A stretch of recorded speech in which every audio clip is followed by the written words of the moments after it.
Alors, les protéines sont des molécules organiques qui sont produites par les cellules. Elles ont de nombreux rôles dans les cellules. Un des premiers rôles, c'est effectivement d'avoir un rôle de structure, c'est-à-dire de participer par exemple à la structure de la membrane plasmique, mais elles ont aussi des rôles de communication entre les cellules, comme des messagers entre les cellules nerveuses, on va les appeler des neurotransmetteurs.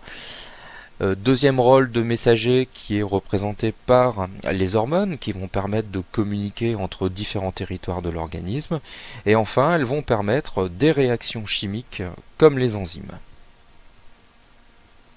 Alors, bien sûr, comme on le verra dans un prochain module, si leur fonctionnement est anormal ou si elles ne sont pas bien produites, eh bien, ça va entraîner des modifications importantes des caractéristiques des individus.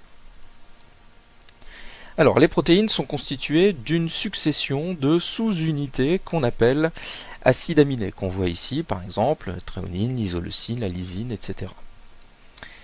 Il existe 20 acides aminés différents et une protéine peut en contenir plusieurs centaines, des milliers, et ils sont reliés en chaîne par des liaisons qu'on va appeler des liaisons peptidiques. Pour une protéine donnée, la séquence d'acides aminés est toujours la même. Il existe donc un plan de fabrication de la protéine qui va déterminer l'ordre d'enchaînement des acides aminés et par là même sa fonction. Cette séquence d'acides aminés va être déterminée par la séquence de nucléotides d'un allèle d'un gène qui lui va contenir le plan de fabrication de la protéine sélectionnée. Alors les molécules d'ADN sont de très très longues molécules qui sont très fortement compactées en plus et qui sont contenues dans le noyau et qui ne peuvent pas sortir de ce noyau. Cependant, la synthèse des protéines se fait, elle, dans le compartiment cytoplasmique.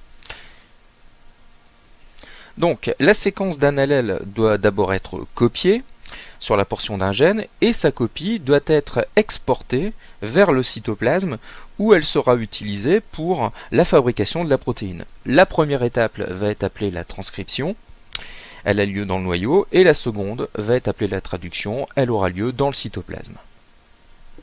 Première étape donc de la synthèse des protéines qui va constituer la transcription, c'est-à-dire que l'on va copier l'ADN pour former ce qu'on appelle un ARN prémessager, qui va constituer donc l'intermédiaire entre l'ADN et la protéine qui va être synthétisée. Intéressons-nous à cet ARN prémessager. Profitons-en pour faire un bref rappel sur la molécule d'ADN qui est composée en fait de deux chaînes complémentaires. Et chaque chaîne va être formée d'une succession de nucléotides qui sont complémentaires. On parle de complémentarité des bases azotées A avec T et G avec C. Alors, en ce qui concerne la molécule d'ARN, contrairement à la molécule d'ADN, il s'agit d'une molécule qui est constituée uniquement d'un seul brin de nucléotides.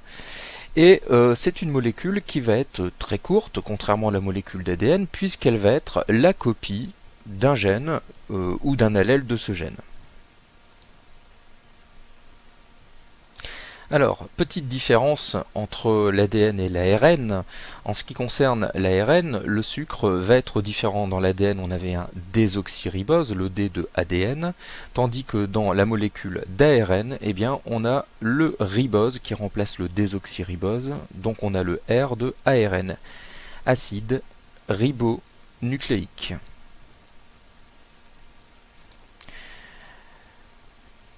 Dernière différence, eh bien dans l'ADN il y avait 4 bases, A, C, G et C. Eh bien dans l'ARN on retrouve 3 des bases, A, C, G, mais la thymine va être remplacée par l'uracile. Dans l'ARN, la thymine est totalement absente de la molécule d'ARN et remplacée par cette base azotée qui est l'uracile noté U. La molécule d'ARN prémessager va donc être la copie de l'information qui est contenue au niveau d'un gène de la molécule d'ADN.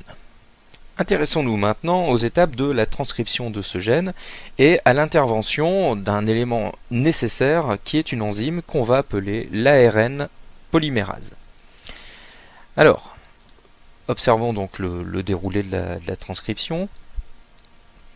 Donc tout démarre dans le noyau de la cellule, qui est ici représenté donc en gros plan. Petit zoom sur la molécule d'ADN. On reconnaît donc les deux chaînes.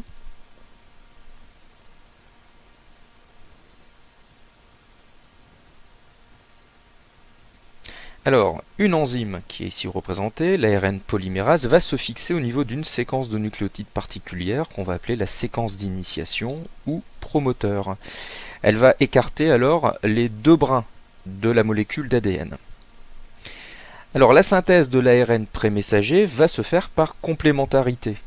Les nucléotides libres du noyau que l'on voit ici, eh bien, vont se positionner face aux nucléotides du brin qu'on va appeler transcrit, puis vont être reliés entre eux grâce à l'enzyme ARN polymérase pour former ce qu'on va appeler l'ARN prémessager. Donc on voit ici l'ARN prémessager en élongation. L'enzyme va se décrocher au niveau d'une séquence qu'on va appeler stop, ce qui va arrêter la transcription. Et l'ARN messager va être libéré au sein du noyau.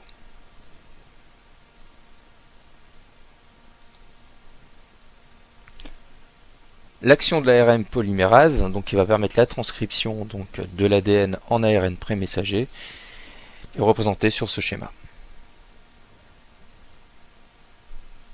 Alors cet ARN prémessager peut subir une maturation dans le noyau avant d'être exporté dans le cytoplasme. Et cette maturation va conduire de l'ARN prémessager aux ARN messagers. Alors ce mécanisme de maturation va permettre de comprendre pourquoi dans le génome on a de 20 à 30 000 gènes, alors que si on regarde la quantité de protéines capables qu'une cellule est capable de fabriquer, ce qu'on appelle le protéome, eh bien on en a beaucoup plus, on en a 100 000 à 1 million. Alors si on s'intéresse à un gène, eh bien on constate que l'intégralité de la séquence du gène ne comporte pas seulement l'information nécessaire à la synthèse de chaînes protéiques, il y a des séquences codantes qu'on va appeler exons, qui sont séparées par des séquences non codantes qu'on va appeler introns. Alors, que se passe-t-il lors de la maturation de cet ARN prémessager? Eh bien, les introns sont éliminés et les exons sont reliés entre eux. C'est ce qu'on va appeler l'épissage.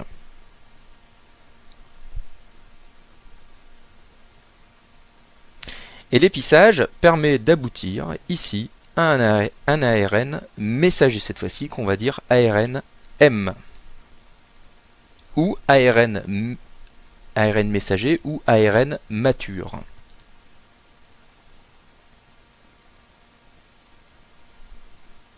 Alors comment obtenir des protéines différentes justement grâce à ce processus de maturation?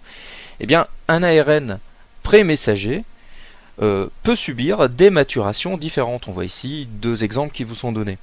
Et donc être à l'origine de deux ARN messagers différents et donc à l'origine de protéines différentes. C'est ce qu'on va appeler un épissage alternatif, puisque dans une cellule, on va choisir l'une ou l'autre ou des autres solutions. On voit que lors de l'épissage alternatif, eh bien, par exemple dans la fabrication de cet ARN messager ici, eh bien, il y a des exons qui peuvent être excisés en plus de certains introns. Et donc, ça va permettre ici la fabrication d'un ARN messager particulier. Par exemple ici, à part l'excision des introns dont on a parlé ici, eh bien, il y a l'excision de l'exon E4 qui ne figure pas ici dans cet ARN messager mature, alors qu'il figure dans cet autre ARN messager. Bien sûr, la traduction de ces deux ARN messagers produira deux protéines différentes. Alors prenons le cas d'un exemple avec deux hormones. À partir d'un même gène, eh bien, on transcrit un même ARN prémessager Et c'est là qu'intervient donc l'excision et l'épissage alternatif, donc la maturation de cet ARN prémessager. Dans certaines cellules, comme par exemple ici la glande thyroïde, l'épissage va permettre la fabrication d'un ARN messager où seuls les exons 1, 2, 3, 4 sont conservés. On va produire une hormone qu'on va appeler la calcitonine. Et dans le cerveau, ce même ARN prémessager peut subir un autre épissage où seuls les exons 1, 2, 3 et 5 sont conservés. On produit non pas une hormone, mais un neuromédiateur, c'est-à-dire une molécule qui va permettre la communication entre neurones. Donc, l'importance de cette maturation, de cet épissage alternatif, c'est qu'à partir d'une même séquence de nucléotides, donc d'un même gène, eh bien, ça va permettre d'aboutir dans des cellules différentes à des protéines différentes qui peuvent avoir, et qui auront d'ailleurs, des rôles différents. On comprend ainsi pourquoi on a 20 à 30 000 gènes et pourquoi on peut fabriquer 200 000 à 1 million de protéines différentes. Et bien maintenant, ces ARN messagers matures vont pouvoir être exportés vers le cytoplasme pour la dernière étape, c'est-à-dire la traduction en protéines. On verra ça dans la prochaine capsule.